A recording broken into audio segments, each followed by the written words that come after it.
अलाव और आदमी पर मोहर लगाना है। विजेंद्र भैया को भारी मतों से जिताना है। ग्राम कटार चक कटार बीडीसी पद के प्रत्याशी वीरेंद्र कुमार गौतम युवा नेता। सुनाए भैया भौजी हो, सुनाए चाचा चाची हो, सुनाए भैया भौजी हो, सुनाए चाचा चाची हो। अब की बीडीसी में विजेंद्र के जिताइया हो। अब की बीडीसी में भैया के जिताइया हो।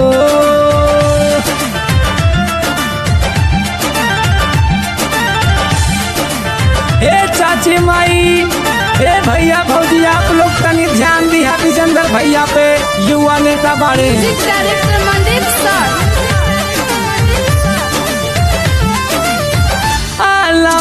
दमी पर मोहर मरिहा, भारी मत से विजयी बनई है।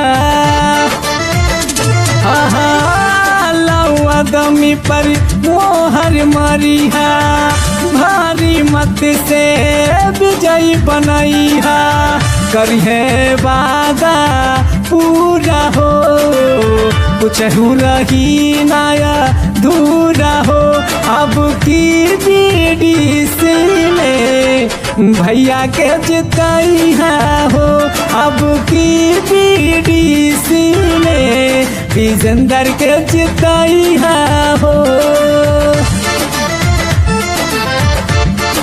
अलाव और आदमी पर मोहर लगाए, विजेंद्र भैया को बीडीसी में भारी मतों से जिताए।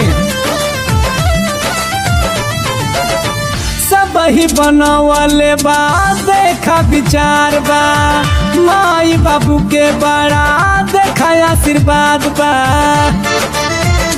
हो सब ही बनवाले बा, देखा विचार बा, माई बाबू के देखा बड़ा आशीर्वाद बा।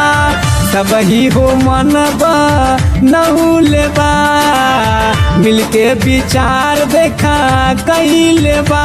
अब की बीडीसी में विजेंद्र के जिताइया हो। अब की बीडीसी में विजेंद्र के जिताइया हो। सुनाए भैया भौजी हो, सुनाए चाचा चाची हो। अब की बीडीसी में भैया के जिताइया हो। अब की बीडीसी में विजेंद्र के जिताइया हो। रिकॉर्डिंग स्टूडियो डीजे मंदिर। अलाव और आदमी पर मोहर लगाएं, विजेंद्र भैया को भारी मतों से विजयी बनाएं। हाथ जोड़कर विनती है आप लोगों से, गांव के वासी, गांव के